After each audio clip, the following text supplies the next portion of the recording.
ភេសជ្ជៈក៏ដូចជាអាហារគឺខាងរោងចក្រជាអ្នកផ្ដល់ជូនការចាប់ឆ្នោតខុសសំណាងដែលមានរង្វាន់ជាច្រើនបងគឺ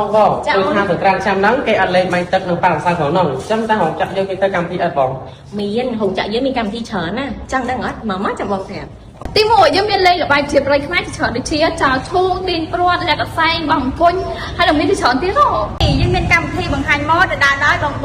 ធ្វើការនៅក្នុងរោងចក្រយើងផងដែរហើយអ្នកទទួលបានលេខ1លេខ2លេខ3ក៏មានរង្វាន់ជូនផងដែរបងហើយរង្វាន់នោះខ្ញុំសូមអ្នកសិនណាកម្មវិធីទី3គឺជាការជួបជុំញ៉ាំអាហារដែលនៅក្នុងនោះភេសជ្ជៈក៏ដូចជាអាហារគឺខាងរោងចក្រជាអ្នកផ្ដល់ជូនបងប្អូនរបស់យើងញ៉ាំได้សប្បាយរីករាយទី4ណាបងគឺរត់តែពិសេសហ្មងគឺយើងមានការចាប់ឆ្នោតខុសសំណាងដែលមានរង្វាន់ជាច្រើនដូចជាបងឃើញនៅក្រោយក្នុងខ្ញុំហ៎មានដបតាមានឆ្នាំងនៅបែបអគ្គិសនីឆ្នាំងអាំងសាច់ហើយជាមួយនឹងកង្ហាលហើយមានជាច្រើនទៀតណាបងការផ្ដល់ជូនពិសេសមួយទៀតណាបងសម្រាប់បងដែលធ្វើការនៅក្នុងរោងចក្រយើងផ្ទាល់ណាបងឃើញវីដេអូឥឡូវហ្នឹងហើយបងកុំភ្លេចជួយ like comment ហើយនិង share វីដេអូនេះម្នាក់មួយដើម្បីទទួលបានស្លឹកឆ្នោតបន្ថែមពីលើហ្នឹងមកស្លឹកទៀតដើម្បីចូលរួមចាប់រង្វាន់ជាចុងបញ្ចប់នៃកម្មវិធីយើងក៏មានកម្មវិធីរំលែងសប្បាយជាមួយនឹងបទប្រជាប្រិយខ្មែរផងដែរ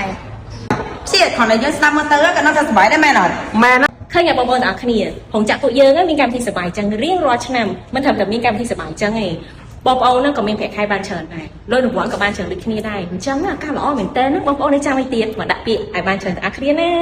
ជាបងខ្ញុំភ្លេចប្រាប់អញ្ចឹងសម្រាប់ការផ្ដល់ជូនការចាប់រង្វាន់ក៏ដូចជាលេងល្បែងអីផ្សេងៗហ្នឹងមិនមែនសម្រាប់តែបងដែលគាត់ធ្វើការយូរទេអញ្ចឹងសម្រាប់បងដែលគាត់តំចូលថ្មីក៏ដោយថ្ងៃហ្នឹងក៏ដោយឬក៏ស្អែកក៏ដោយ